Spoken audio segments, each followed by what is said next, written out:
Savannah got back from Seattle on a Wednesday afternoon. Her flight landed a little before noon, and by 1 p.m. she was already through the door, twirling a plastic souvenir bag and humming to herself like she'd just come back from summer camp. The energy was off from the start, not in a bad way necessarily, just off. She was glowing. That was the first thing I noticed. Not makeup or anything fake like that, but the kind of glow you have after a weekend away at a spa, not after 3 days of corporate meetings. "Hey, handsome," she sang, breezing past me in the entryway and planting a kiss on my cheek. "I missed you." I blinked. "Missed you, too. How was the trip?" "Oh, you know. Meetings, hotel food, late-night brainstorming. The usual." She grinned and tapped the bag. "But I brought you something." She dug out a keychain shaped like a fish and a small bar of coffee-scented soap. "From Pike Place. They had the cutest little market stalls." I managed a polite laugh. "Thanks. Looks like you had a good time." She plopped down onto the couch, curled her legs beneath her, and pulled out her phone. "Honestly, it was kind of fun. I mean, exhausting, but in a weirdly satisfying way. I think getting out of town helped me clear my head." I didn't know what to say to that, so I nodded and stood in the doorway while she talked about fish throwing and rainy sidewalks like she'd been a tourist, not someone attending corporate workshops on onboarding and fiscal optimization. But while she was unpacking, I noticed the living room TV was still on. I must have paused it earlier and forgotten. On the screen was her Twitch channel, a frozen frame of Savannah midlaugh, wine glass in hand. It was odd because I hadn't watched it. Maybe it had autoplayed. Maybe I'd bumped the remote while vacuuming. Whatever it was, something made me press play. The footage flickered to life. The lighting was dim, soft, warm, definitely not a conference room. She was streaming from a hotel, that much was obvious. A beige headboard loomed behind her, along with those stiff hotel pillows no one ever really uses. She was wearing a loose sweater that kept slipping off her shoulder, and she looked just the tiniest bit drunk. Not slurring, not sloppy, just relaxed. Too relaxed. She was reading comments, swaying a little to some soft indie music playing from her laptop. Then someone must have asked about her trip because she leaned in close to the camera, smirking. "Well," she said, her voice low and playful, "some trips are more fun than being home." She winked at the camera. My stomach tightened. Another comment popped up, something like, "Show us the room." Savannah read it out loud, giggling. "Room tour when?" "Ha. Nope. I'm not showing you guys my messy hotel room. What happens in room 928 stays in room 928, okay?" That number stuck with me. Room 928. She paused just for a split second, and it was enough to make me wonder if she realized she'd said too much. But then she waved it off with a fake groan and leaned back, laughing it off. "Kidding, obviously," she added. "Y'all know I joke around on here. Don't read into it." Except I did. I watched her on the screen for a few more minutes. She talked about how nice the hotel was. How it had a K***ler view of downtown, and how she accidentally ordered 2 desserts at room service.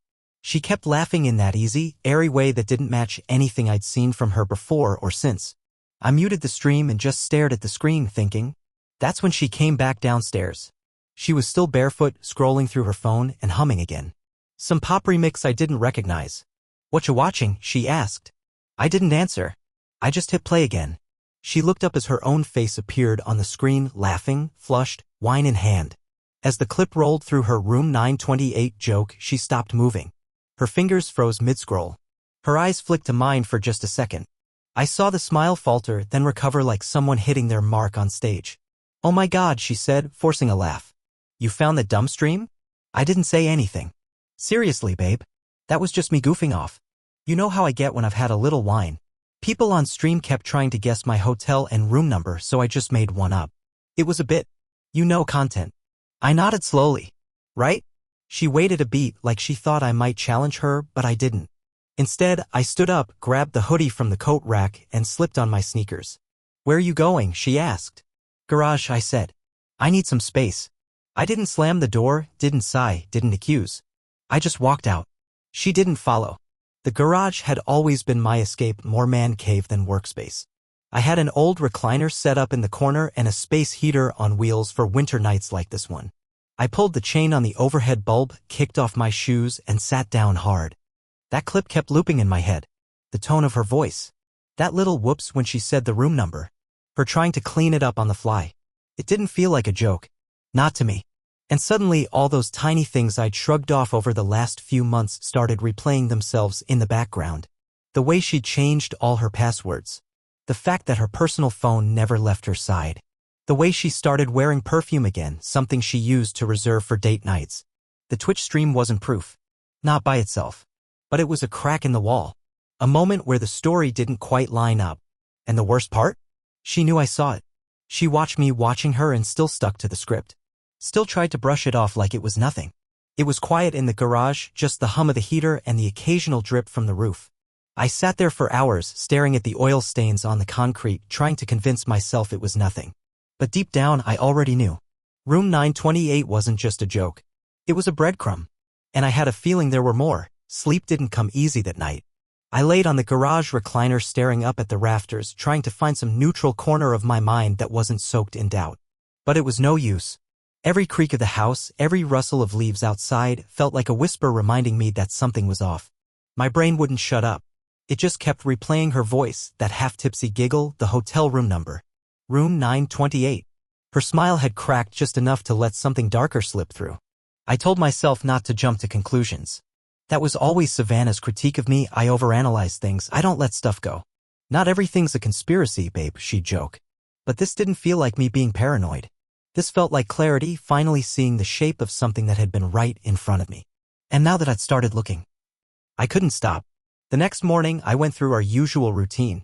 She was already up when I came inside, standing at the kitchen counter, slicing strawberries into her yogurt like nothing had happened. Her hair was tied up in a messy bun, her hoodie sleeves pushed past her elbows. She looked completely at ease. Too at ease. Morning, she said, glancing over her shoulder. Hey. I poured myself some coffee, watching her hands move. She was humming again. If she sensed the change in me, she didn't let it show. You sleep okay? She asked casually. Not really. That couch is a little stiff. She laughed. Told you. You should have come back to bed. I nodded, staring into my mug. She didn't ask about the stream again. She didn't bring it up at all, actually. And that made me even more suspicious. If it were me, I'd want to revisit it to clarify. To clear the air. But she didn't. And once she left for work, I opened my laptop and started digging. Nothing dramatic at first, just little inconsistencies I hadn't fully registered until now. A month ago, she changed the passwords on both our streaming platforms, saying there were bot attacks and she wanted better security. At the time, I didn't think twice. But now I realized I hadn't seen her log in once since then. Everything was fingerprint only, even her laptop. Then there was her new perfume. She used to rotate through a few earthy, floral types, vanilla, sandalwood, light stuff. But lately it was heavier. Muskier. I had asked her about it once and she said a coworker gifted her a sample from some boutique in Capitol Hill. I let it slide then. Yeah? Now I wasn't so sure. I opened her browser history. Nothing suspicious because she had cleared it 2 weeks ago. That had never happened before. Savannah was lazy about that kind of thing. She didn't care if her tabs piled up. She'd leave 20 of them open at a time. But the log was clean, scrubbed down to only a few generic news articles and Twitch dashboards. That's when I remembered something else, those evening workshops she started going to a few months back. She said it was for leadership training hosted by a local development group. Tuesday and Thursday nights from 6 to 9 p.m. The first few times I even encouraged her. I thought she was trying to grow. Be more confident. But then I remembered a specific Thursday last month. I got curious and drove by the building she claimed the class was held at. It was dark. Windows empty. When I Googled it later, I saw the place had been closed for renovations since spring. I didn't confront her then. I told myself there must have been a change in venue she forgot to mention. But now, with everything else stacking up, it hit me like a ton of bricks. She never had a workshop. Not there anyway. And then there was her phone. That thing was practically an extension of her hand these days. When we watched movies together, she kept it face down. Always. Notifications silenced. She used to leave it charging in the living room overnight, but now it lived on her side of the bed. When I asked about it once, she laughed and said she was using it as a white noise machine. It was a lie I had let myself believe. Because it was easier than accepting the alternative. The tipping point was a conversation we had 2 weeks before the Seattle trip. We were sitting on the patio, drinking wine, watching the sunset. She mentioned how tired she was, how she needed a reset. Maybe a trip would help, she said, swishing her glass. Just a break from everything. You mean from me? I joked. She gave me a half smile. Don't be like that. But now that comment had a different weight. The kind of thing someone says when they're already halfway gone. When they're trying to soften the impact for when the bottom finally drops out.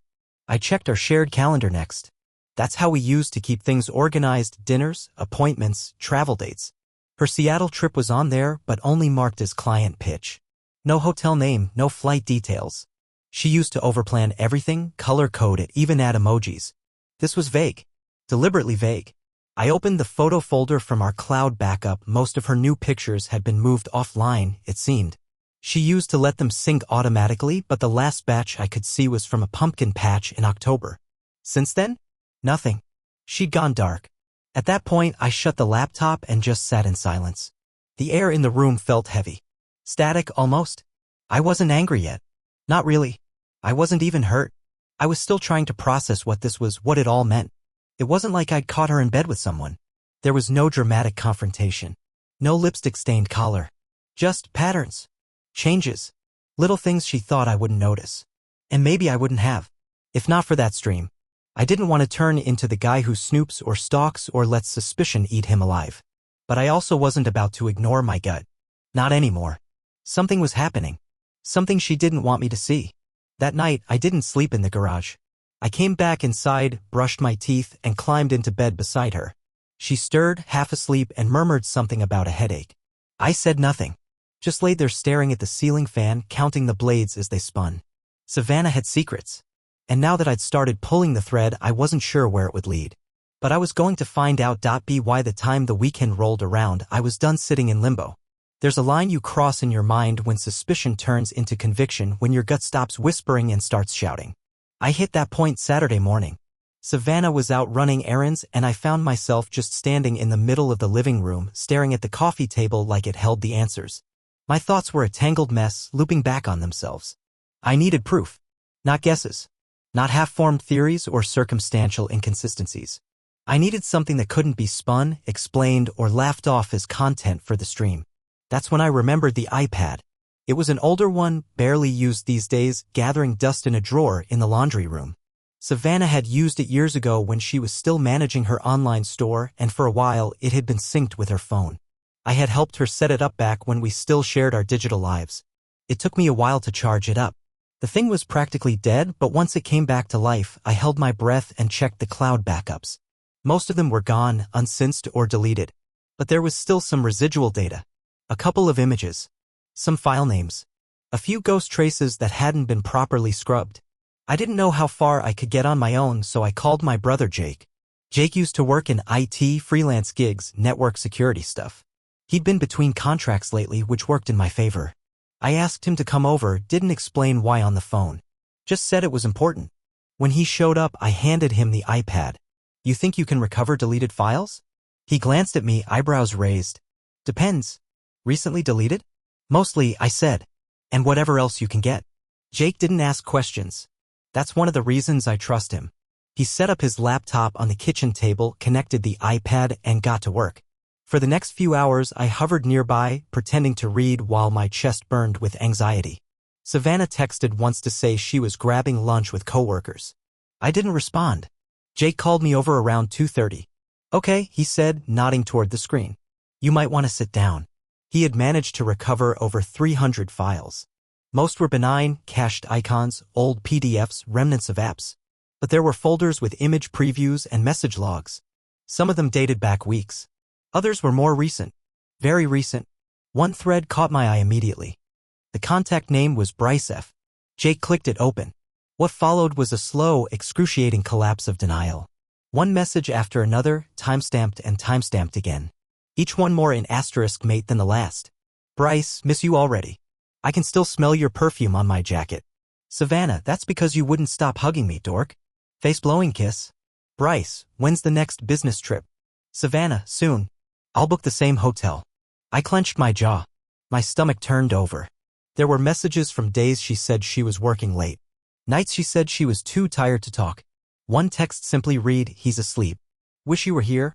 I didn't realize I'd said anything out loud until Jake looked over. You good?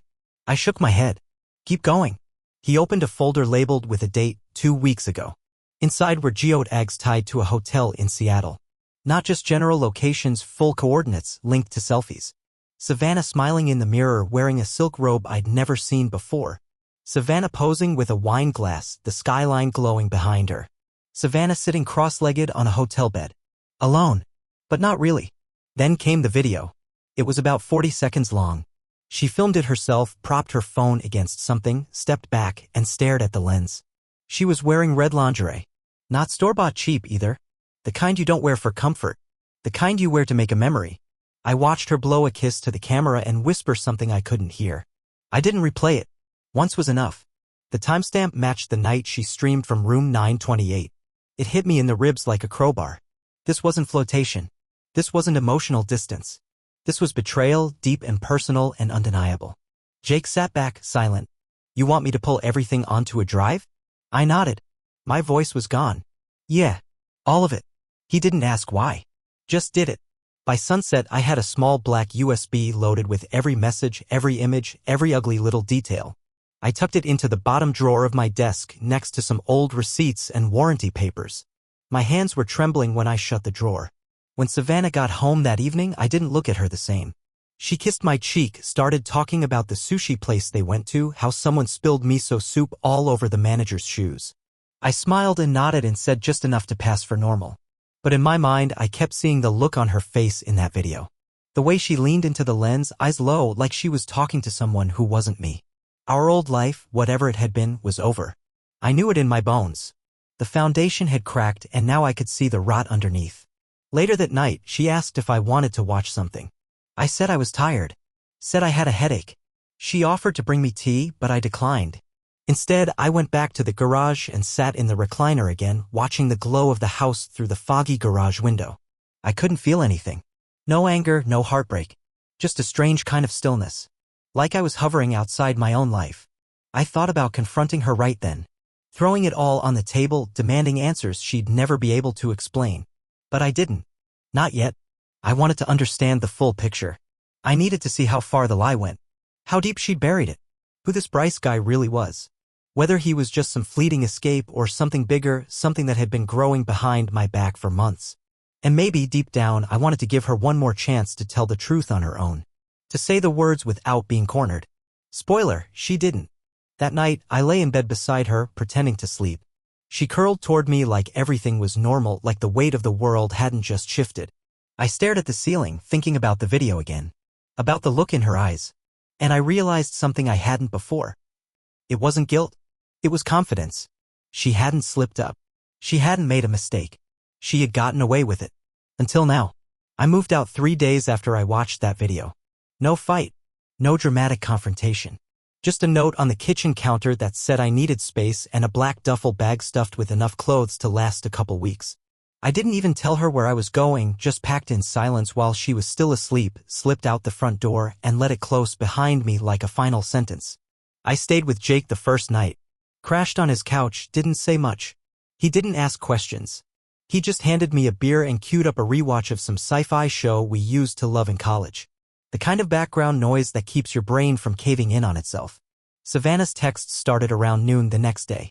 First just a simple, Savannah, hey, everything okay? Then, Savannah, where are you? Can we talk? By nightfall, they got longer. Savannah, I know something's wrong, but I don't know what I did. Please don't shut me out. I didn't answer. It was easier to read them like I was an observer, not a participant. Like I was watching someone else's relationship unravel on screen. I had no idea if she actually didn't know what she did or if she just didn't know that I knew.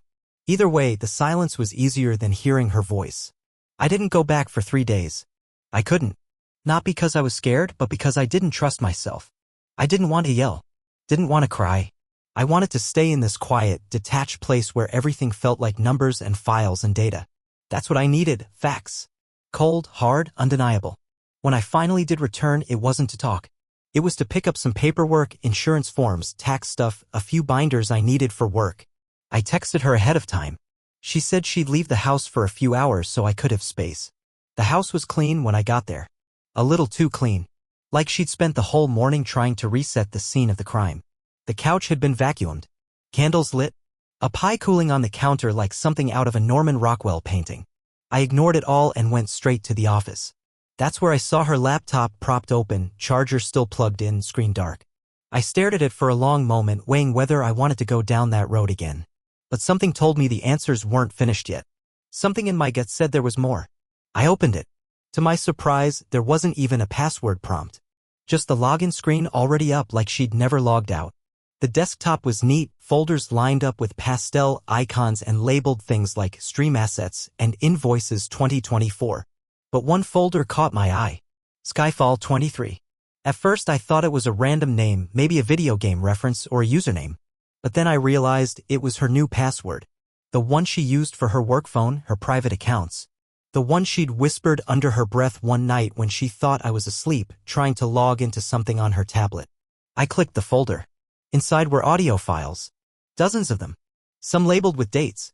Others with names like Practice 2, Confess Me, and Intro Draft. I put in my earbuds and pressed play on one of the shorter ones. Savannah's voice came through, soft and measured. She sounded like she was rehearsing. Hey. So, there's something I need to tell you. I don't know how to say it, but I owe you the truth. I didn't mean for it to happen. I didn't plan any of this. She paused. There was the sound of her clearing her throat. I made a mistake. A big one. And I should have told you sooner. Another pause. Then the recording ended. I clicked on another. This one was different. Bryce, I can't stop thinking about this weekend.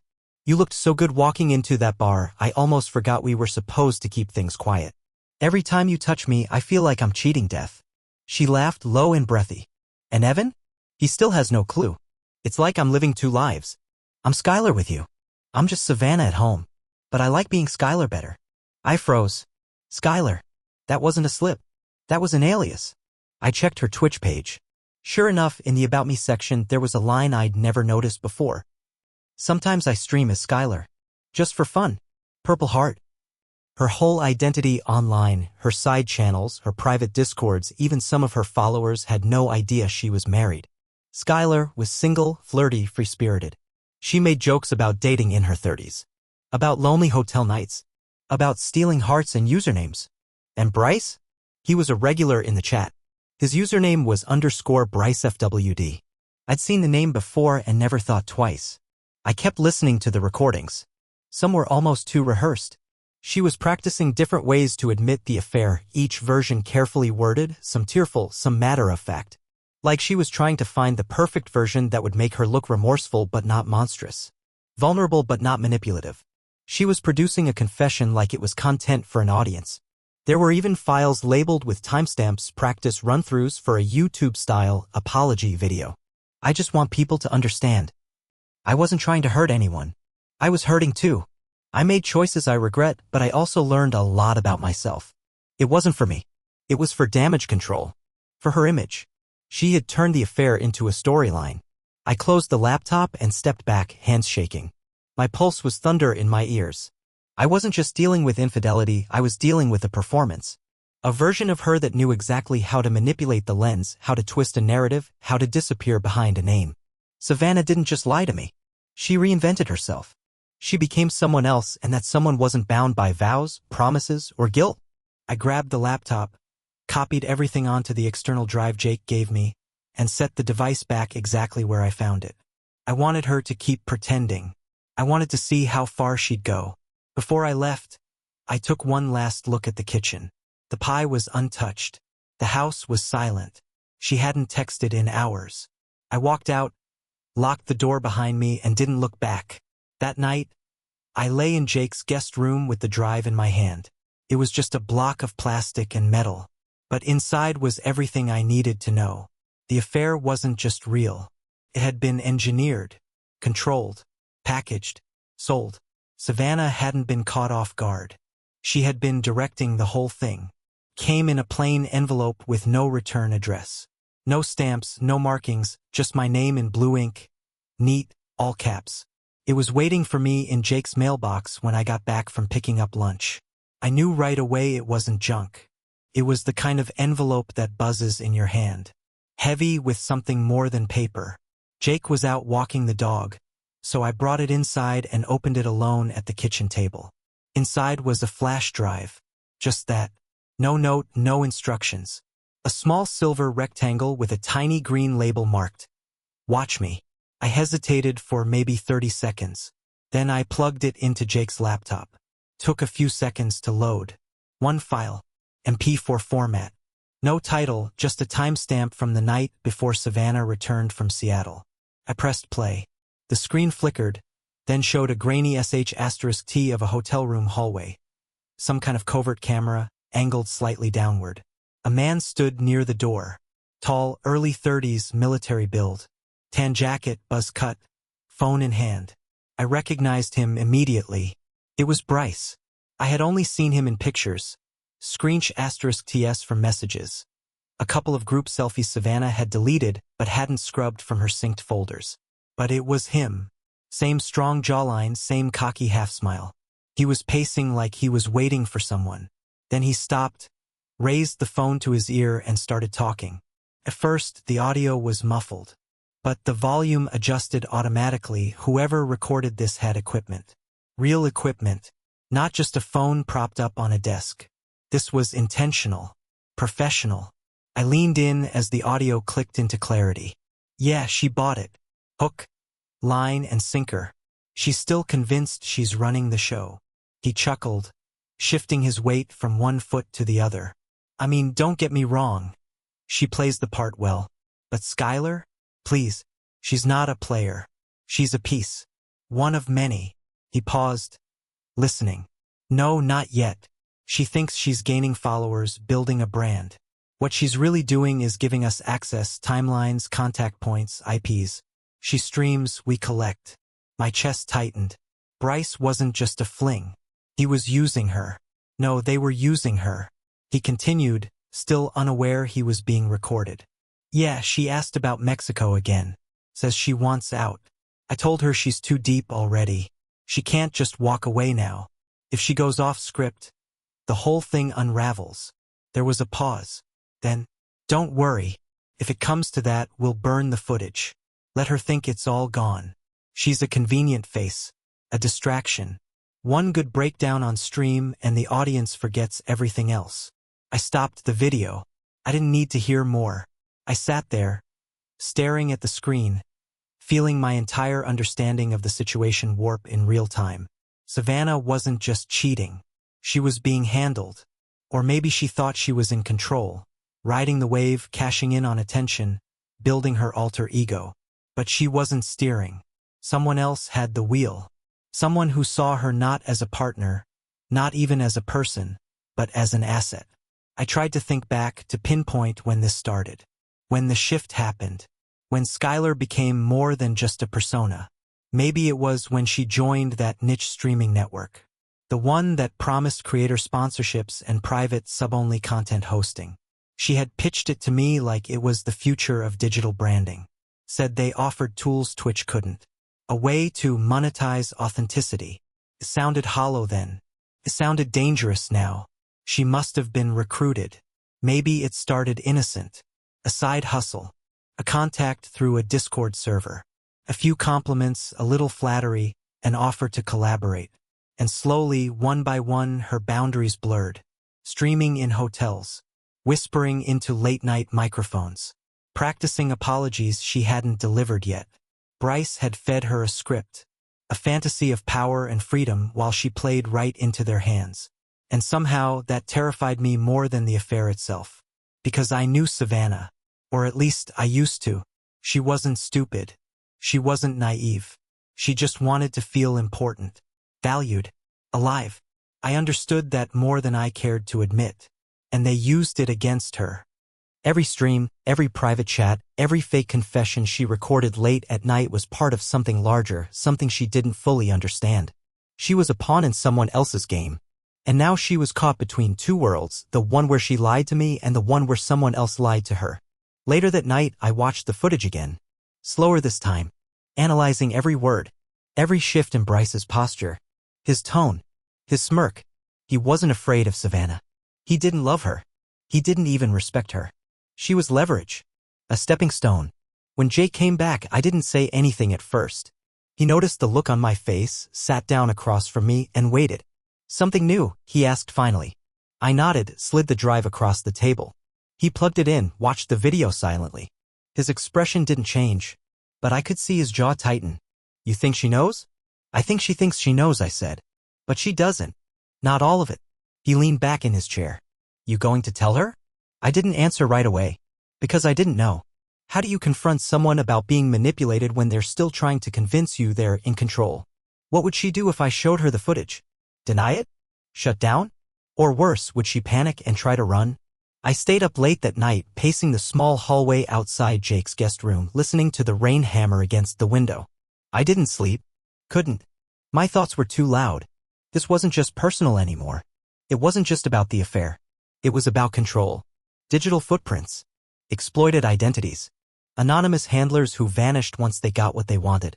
If Savannah really had tried to walk away, like Bryce said, maybe that explained her unease lately. The silence. The sudden sweetness. Maybe she knew the net was closing in. Maybe she knew the cost of leaving. Or maybe she was just now learning. The next day, I bought a fireproof lockbox and stored the flash drive alongside the one with her messages and videos. I wasn't ready to go to the cops. Not yet. I didn't even know what this was. Who we meant when Bryce said we. It could have been a startup. A scam ring. Something darker. All I knew was she was involved. Willingly or not. And the more I thought about it, the more I realized something else. I wasn't trying to save her anymore. I was trying to protect myself. Because if Bryce was using her and she was using me, then that meant I was standing in the middle of a game I never agreed to play. And now? Now I had leverage. It happened on a Wednesday morning. Jake and I were drinking coffee when my phone buzzed. Unknown number. One image, no text. Savannah's car, abandoned by the edge of a wooded service road I recognized from upstate. I drove out alone. When I got there, the hood was up, keys still in the ignition. Her jacket lay on the seat. Beside it, a phone I'd never seen before, cheap, prepaid. A burner. Only one file was saved on it, a voice memo. I played it with shaking hands. Savannah's voice came through, raw and trembling. Evan, if you're hearing this, I messed up. I got in too deep. Bryce isn't who I thought he was. None of this was what I thought it was. They were watching everything, even you. I tried to end it, but there's no clean way out. A pause. Then softer, I don't want to run. But I can't stay. I need you to believe I didn't mean to hurt you. I love you. I did. Maybe I still do. Her voice cracked. Please don't look for me.